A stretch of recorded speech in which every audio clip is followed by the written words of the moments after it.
चिड़ी उड ਉੱਡ ਕਾਂ उड ਉੱਡ ਗਾਂ उड ਨਾ ਹੈ ਕਿਵੇਂ ਉੱਡ ਓਏ ਉਹ ਜੱਸ ਵਾਲੀ ਚਿੜੀ ਦਾ ਉਡਾਤੀ ਸੀ ਹੁਣ ਆਪਦੀ ਨਹੀਂ ਉਡਾਈ ਜਾਂਦੀ ਕਾਲਾ ਛਿੱਤਰਾ ਚੱਲ ਕੋਤਾ ਉੱਡ ਨਾ ਬੋਤਾ ਉੱਡ ਜਮਾ ਹੀ ਨਹੀਂ ਚੱਲ ਕੁਛ ਤਾਂ ਉਡਾ ਲੈ ਹੁਣ ਆਕੜਾ ਗਿਆ ਆ ਗਿਆ ਰਾਂਝਾ ਦੇਖੀ ਤੇਰੇ ਵਾਲਾ ਨਾ ਹੋਵੇ ਜੇ ਸੂਬੇਦਾਰ ਹੋਇਆ ਨਾ ਅੱਜ ਇੱਥੇ ਹੀ ਵੜ ਦੇਣਾ ਉਹ ਮੈਂ ਜਾਣਦਾ ਦੇਖੀ ਤੈਨੂੰ ਜਾ। ਜਿਉਣੇ ਮੋੜ ਨੂੰ ਸਾਲ ਨੇ ਤੰਗ ਕਰ ਲਿਆ ਹੈਂ पिंकी भाभी पिंकी भाभी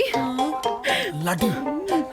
sorry Pinky I am so sorry मैं ਤੁਹਾਨੂੰ ਕਿੰਨਾ ਗਲਤ ਸਮਝਿਆ ਜਸ ਨੇ ਮੈਨੂੰ ਦੱਸਿਆ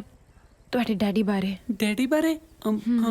ਡੈਡੀ ਵਾਲਾ ਤਾਂ ਜੀ ਬੜਾ ਹੀ ਚੰਗਾ ਹੋ ਗਿਆ ਥੈਂਕ ਯੂ ਸੋ ਮਚ ਹਾਂ ਮੈਂ ਸਮਝ ਸਕਦੀ ਹਾਂ ਤੁਹਾਨੂੰ ਕਿੰਨਾ ਵੱਡਾ ਸ਼ੌਕ ਲੱਗਿਆ ਸ਼ੌਕ ਵੈਸੇ ਕਿੰਨੇ ਕੁ ਦਿਨ ਰਹਿ ਗਏ ਨੇ ਇਹਨਾਂ ਦੇ ਕੋਲ 9 ਮਹੀਨੇ ਤੇ ਲੱਗਦੀ ਹੈ ਜੀ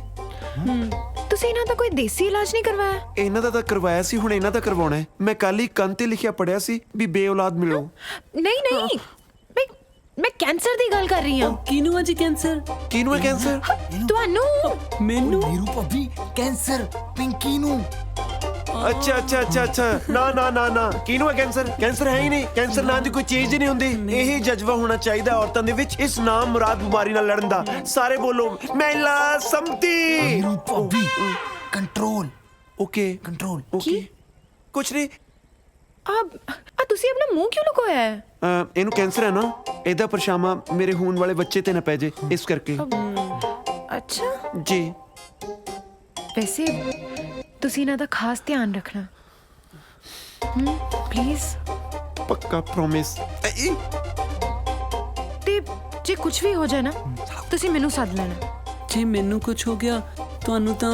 ਇਹੀ ਸੱਦਣਗੇ ਨਾ ਮੈਂ ਤਾਂ ਮਰ ਗਈ ਹੋਊਂਗੀ ਪਰ ਤੁਸੀਂ ਆਇਓ ਜ਼ਰੂਰ ਮੇਰੇ ਭੋਗ ਤੇ ਮੈਨੂੰ ਬੜਾ ਚੰਗਾ ਲੱਗੂਗਾ ਓਹੋ ਪਲੀਜ਼ ਪਿੰਕੀ ਤੁਸੀਂ ਇਹੋ ਜਿਹੀਆਂ ਗੱਲਾਂ ਨਾ ਕਰੋ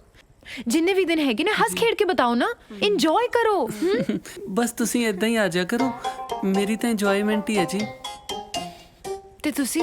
ਇਹਨਾਂ ਦੇ ਨੇੜੇ ਰਿਹਾ ਕਰੋ ਇੰਜ ਥੋੜੀ ਫੈਲਦਾ ਕੈਂਸਰ ਪੱਕਾ ਪ੍ਰੋਮਿਸ ਪਿੰਕੀ ਆਪਣਾ ਖਿਆਲ ਰੱਖਿਓ ਮੈਂ ਚਲਦੀ ਹਾਂ ਜੀ ਓਕੇ ਬਾਏ ਬਾਏ ਹਾਏ ਜੱਫੀ ਪਾ ਗਈ ਆਲਾ ਸਵਾਦ ਹੀ ਆ ਗਿਆ ਸਾਲਿਓ ਤੂੰ ਸਾਲਿਆ ਬੜੀ ਜੱਫੀਆਂ ਪਾਉਣਾ ਸੀ ਦੱਸਾਂ ਤੈਨੂੰ ਓਏ ਓਏ ਓਏ ਮੈਂ ਸੂਟ ਵਾਲਿਆਂ ਨੂੰ ਜੱਫੀਆਂ ਪਾ ਸਕਦੇ ਨੇ ਹਾਂ